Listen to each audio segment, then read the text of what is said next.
হরি কাকার থেকে ওনার নাম্বার নিয়ে নিয়েছি। আদির খবর ওনার থেকেই নেব। এমনিতেও উনি আমাকে সত্যি কথা বলবেন বলে মনে হয় না। হরি কাকার সাথে কথা বলে উপরে উঠতে গেলেই দেখলাম কোয়েল নিচে নেমে আসছে। ওকে জিজ্ঞেস করলাম, চলে এলি যে? ভার্সিটিতে যেতে হবে তাই, তুই চাইলে থাকতেই পারিস। হ্যাঁ, না না, আমিও যাব তোর সাথে। কথাটা নিস্তেজ হয়ে বললাম। ওনার ঘরের দিকে এক নজর তাকিয়ে কোয়েলের দিকে অসহায় মুখ করে বললাম, আর একটু থেকে গেলে হতো না? কেন? এখন তো আদিদা রেস্ট নেবে, আমরা থেকে কি করব? ওহো হ্যাঁ, তাই তো। ঠিক আছে চল, কিন্তু আমার ব্যাগটা ওনার ঘরে আছে, নিয়ে আসছি দাঁড়া। কথাটা বলেই ছুট লাগালাম ওনার ঘরের দিকে। ওনার ঘরে ঢুকে দেখলাম উনি চোখ বুজে শুয়ে আছে। ওনাকে একটু ভালোভাবে দেখে নিয়ে ওনার পাশে রাখা আমার ব্যাগটার উপর হাত দিয়ে ওটা নিতেই উনি আমার হাতের উপর হাত রেখে হুট করে জিজ্ঞেস করলেন, তুমিও চলে যাচ্ছ? হ্যাঁ, কেন? না মানে জিয়া আছে তাই বলছিলাম। ওহো, কিছু হবে না, ওকে অত ভয় পাওয়ার কিছুই নেই। ও কোনো ক্ষতি করতে পারবে না আমার। আপনি রেস্ট নিন, আমি আসছি। আমার কথার পরিবর্তে আর কোনো কথা বললেন না উনি। আমিও বেরিয়ে এলাম ব্যাগটা নিয়ে। আসার সময় আর চোখে দেখলাম উনি আমার দিকে মুখ ছোট করে তাকিয়ে আছেন। কেন যে এমন আববাব উনার জানি না। ফুলসজ্জার রাতের ব্যবহারের সাথে ভার্সিটি আসার পর থেকে করা ব্যবহারের সাথে কোনো মিল নেই। এসব ভাবতে ভাবতে নিচে এসে দেখলাম কোয়েল দাঁড়িয়ে দাঁড়িয়ে ফোন ঘাঁটছে। চল। কোয়েল আমার দিকে তাকিয়ে কিছু না বলে এগিয়ে গেলে আমিও এগিয়ে যাই। ওনাকে তো বড় মুখ করে বলে এলাম জিয়া আমার কোনো ক্ষতি করতে পারবে না, কিন্তু এখন তো নিজেরও নার্ভাস লাগছে। জিয়া তো আমার পিছনে হাত ধুয়ে পড়ে আছে। এক এক দিন এক এক রকম কাণ্ড ঘটাচ্ছে আমাকে ফাঁসানোর জন্য। এতদিন তাও আদি ছিলেন, উনি হেল্প করতেন, কিন্তু এখন না জানি কি হবে। কি ভাবছিস এত? কোয়েলের কথায় ওর দিকে তাকিয়ে না বোধক মাথা নাড়লাম। তুই তো থেকে যেতে পারতিস আদিদার কাছে, চলে এলি কেন? তুই না থাকলে আমি থেকে কি করব? তুই আর আমি কি এক? মানে আমি একা একটা মেয়ে হয়ে ওনার সাথে থাকলে লোকে কি বলবে? নিজের স্বামীর সাথে থাকবি, এতে লোকে কি বলল না বলল ভাবছিস কেন? কোয়েলের কথা শুনে আমি থমকে দাঁড়ালাম। অনেকক্ষণ ধরে কোয়েলের ব্যবহার আমাকে ভাবাচ্ছিল, কিন্তু ও কি করে জানলো এই বিষয়ে? হরি কাকা বলে দিয়েছেন নাকি? কি হলো? ওহো, এবার আমি জানি তুই কি ভাবছিস। তোর আর হরি কাকার কথা শুনে নিয়েছিলাম ডাক্তারবাবুকে ছেড়ে ঘরে ঢোকার সময়। আসলে থাক, আর কোনো মিথ্যে অজুহাত দিতে হবে না। আমার মনে আছে তোর স্বামী তোকে ফুলসজ্জার রাতে কি বলেছিল, তুই সেটাই পালন করেছিস। আমি অবাক হয়ে কোয়েলের দিকে তাকিয়ে বললাম, তুই রেগে নেই আমার উপর? আমি কেন রেগে থাকব? কোয়েলের কথা শুনে কোয়েলকে জড়িয়ে ধরলাম। ও ছাড়া এখানে আমার কেউ নেই। ও যদি এখন রেগে আমার সাথ ছেড়ে দেয় তাহলে তো আমি বড্ড একা হয়ে যাব। কোয়েল আমাকে সোজা করে আমার চোখের জল মুছিয়ে বলল, এতই যখন ভালোবাসিস বরকে তাহলে তো থেকেই যেতে পারতিস। কোয়েলের কথায় মাথাটাই গরম হয়ে গেল। আমি ওর থেকে দূরে সরে উত্তর দিলাম, আমি ভালোবাসবো? তাও কাকে? আদিকে, যে কিনা আমার সাথে বিয়ের রাতে অত খারাপ ব্যবহার করেছে, আমাকে আমার অধিকার থেকে বঞ্চিত করে অন্য মেয়ের সাথে রিলেশন রেখেছে। অসম্ভব, ওনাকে আমি কোনোদিন ভালোবাসতে পারবো না। আচ্ছা, তাহলে এই সাত সকালে আমাকে ঘুম থেকে তুলে এভাবে ছুটে এলি কেন? কাল সারা রাত না ঘুমিয়ে ওরকম ছটফট করছিলি কেন? কৃতজ্ঞতার জন্য। কি? হ্যাঁ, তা নয়তো কি। উনি যদি আমার কপিটা ঠিক সময় না নিয়ে আসতেন তাহলে আমাকে জিয়া ফাঁসিয়ে দিত। ম্যাডামের কাছে আমাকে অনেক কথা শুনতে হতো, সারা ক্লাসের সামনে হ্যারাস হতে হতো।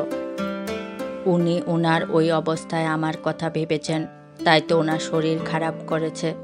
সেই কৃতজ্ঞতা থেকেই এত কিছু করেছি। আমি যদি এখন মুখ ফিরিয়ে থাকতাম তাহলে সেটা আমার বিবেকে বাধত। কোয়েল আমার কথা শুনে হাসল। তুই হাসছিস কেন? হাসির কি বলেছি আমি? হাসির কিছু বলিসনি বলছিস?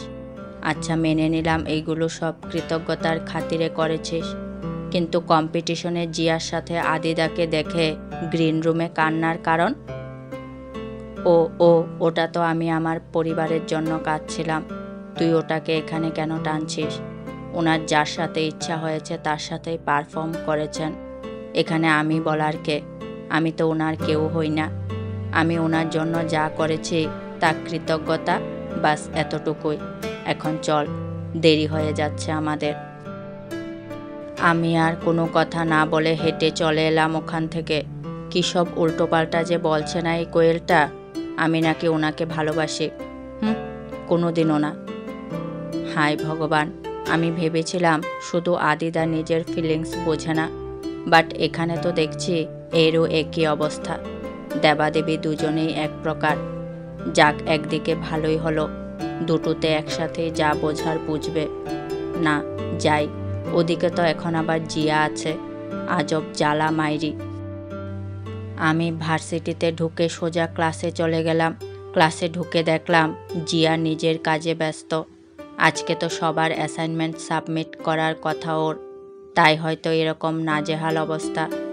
আমি কিছু না ভেবে নিজের জায়গায় বসলাম। কিছুক্ষণ পরেই কোয়েল এসে জিয়ার দিকে তাকিয়ে আমার পাশে এসে বসলো। এ কি রে, এর অবস্থা তো গুরুতর। সেটাই তো দেখছি। কমপ্লিট করতে পেরেছে? সেটা তো ম্যাডাম আসলেই বোঝা যাবে। উনি আসছেন দেখলাম তো। কোয়েলের কথা শেষ হওয়ার আগেই ম্যাডাম ক্লাসে ঢুকলেন। যেহেতু উনি খুব স্ট্রিক্ট, তাই চুপ করে বসে রইলাম আমরা। জিয়া, তোমার কাজ কমপ্লিট করেছ? Yes ma'am. Very good, submit করো রাইট নাও। জিয়া কাচুমাচু মুখ করে আস্তে আস্তে সব কটা কপি সাবমিট করে দিল ম্যাডামের কাছে। ম্যাডাম ক্লাস নিতে শুরু করলেন। মাঝে মধ্যেই আমার আদির কথা মনে পড়ে গেলে কোয়েলের কথাগুলোও মনে পড়ে যাচ্ছে, তাই তৎক্ষণাৎ ক্লাসে মন দেওয়ার চেষ্টা করছি, কিন্তু ঘুরে ফিরে সেই এক কথাগুলো মাথায় চলে আসছে। এই করতে করতে ক্লাস শেষ হলো। এই কোয়েল, চল হোস্টেলে ফিরে যাই, আর ক্লাস করতে ইচ্ছে করছে না। কেন, তোর আবার কি হলো? কেন, তুই জানিস না কোয়েল, মৌমির কি হয়েছে? আজকে আদি আসেনি তো, তাই ওর কোনো কিছুই ইচ্ছা করছে না। আমাদের কথার মাঝখানে জিয়া এভাবে কথা বলবে ভাবিনি। আমি ওকে কিছু বলতে যাব, তার আগেই ও আবার বলল। কি ব্যাপার বলতো তোর? সবসময় এভাবে আদির আগে পিছে কেন ঘুরিস? তোর কি চোখে কোনো সমস্যা আছে জিয়া? নাকি এতগুলো অ্যাসাইনমেন্ট একসাথে করায় চোখে পাওয়ার এসে গেছে? কোনটা? হোয়াট? হ্যাঁ, তা নয়তো কি? একমাত্র তুই দেখতে পেয়েছিস আমি আদির পিছনে সারাক্ষণ ঘুরি, যেখানে সবাই আমাকে ক্লাস করতে দেখে ভার্সিটিতে। জিয়া আবার কিছু বলতে নিলে আমি ওকে আটকে বলি, আচ্ছা, তুই আদিকে কি মনে করিস বলতো? ও কি সূর্য নাকি যে ওর আগে পিছে সবাই গ্রহ হয়ে ঘুরে বেড়াবে? ও তোর কাছে সূর্য হতে পারে, আর তুই ওর গ্রহ হতে পারিস, যে কিনা সারাক্ষণ আদি আদি করে, কিন্তু আমার কাছে সেটা নয়। সো নিজের এই ননসেন্স কথাগুলো নিজের কাছে রাখ। খুব কথা বলছিস তাই না? কয়েকদিন আদির আশকারা পেয়ে এখন আমিও দেখব তোকে কে বাঁচায়। আমি বাঁচাবো। আমরা তাকিয়ে দেখলাম অঙ্কিত দাঁড়িয়ে আছে। অঙ্কিত আমাদের দিকে এগিয়ে এসে জিয়ার মুখোমুখি হয়ে দাঁড়িয়ে বলল, তুই হয়তো ভুলে যাচ্ছিস, আদির অবর্তমানে আমি ইউনিয়নের হেড। আমার কাছে কিন্তু তোর এই উৎপাত চলবে না। আর আশকারা আদি একমাত্র তোকেই দিয়েছে, আর কাউকে নয়। যা, নিজের ক্লাসে যা। অঙ্কিতের কথা শুনে জিয়া রেগে কটমট করে একবার আমার দিকে তাকিয়ে ওখান থেকে চলে গেল। কোয়েল অঙ্কিতকে জিজ্ঞেস করল, তুমি একদম ঠিক সময়ে হাজির হলে কিভাবে? কোয়েলের কথা শুনে আমিও অঙ্কিতের দিকে একই জিজ্ঞাসু দৃষ্টিতে তাকালাম। ফ্ল্যাশব্যাক। কি ব্যাপার? স্বয়ং আদি ব্যানার্জি আমাকে কল করেছেন? দেখ অঙ্কিত, আমি তোর সাথে কোনো তর্কে যেতে চাইছি না। আমি তোকে কিছু ইম্পর্ট্যান্ট কথা বলতে কল করেছি। ওয়াও, আমার সাথে তোর ইম্পর্ট্যান্ট কথা? গ্রেট, তা বলে ফেল, কি কথা? শোন, আমি কদিন ভার্সিটি যেতে পারবো না। আমার জায়গায় তুই হেড হবি ইউনিয়নের। তাই কি হয়েছে তোর? কেন আসতে পারবি না? ওই ছোট একটা অ্যাক্সিডেন্ট হয়েছে, তাই ডক্টর রেস্ট নিতে বলেছেন। ওকে, তুই রেস্ট নে। আর তোর অবর্তমানে তো আমারই হেড হওয়ার কথা।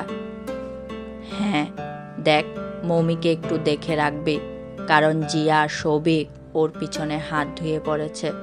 ওরা ওর ক্ষতি করতে চাইবে। আমি এটা বলার জন্যেই তোকে কল করেছি। সৌভিক এর মধ্যে এলো কি করে? আদি অঙ্কিতকে প্রথম থেকে ফ্রেশার পার্টির ব্যাপারে সবটা বলল। সবটা শুনে অঙ্কিত বলল, শুধুমাত্র তোর জন্য ওরা এতটা বার বেড়েছে। তুই ভালোভাবেই জানতিস, তোর নাম করে ওরা এসব বাদরামি অনেক দিন ধরে করছে, স্পেশালি জিয়া। আর তুই তো নাকি ফার্স্ট দিন এটাও বলেছিস যে জিয়া মৌমিকে যা বলেছে ঠিক করেছে। আমিও যখন এসব আটকাতে চেয়েছিলাম, তুই বাধা দিয়েছিলি। তাহলে এখন কি হলো?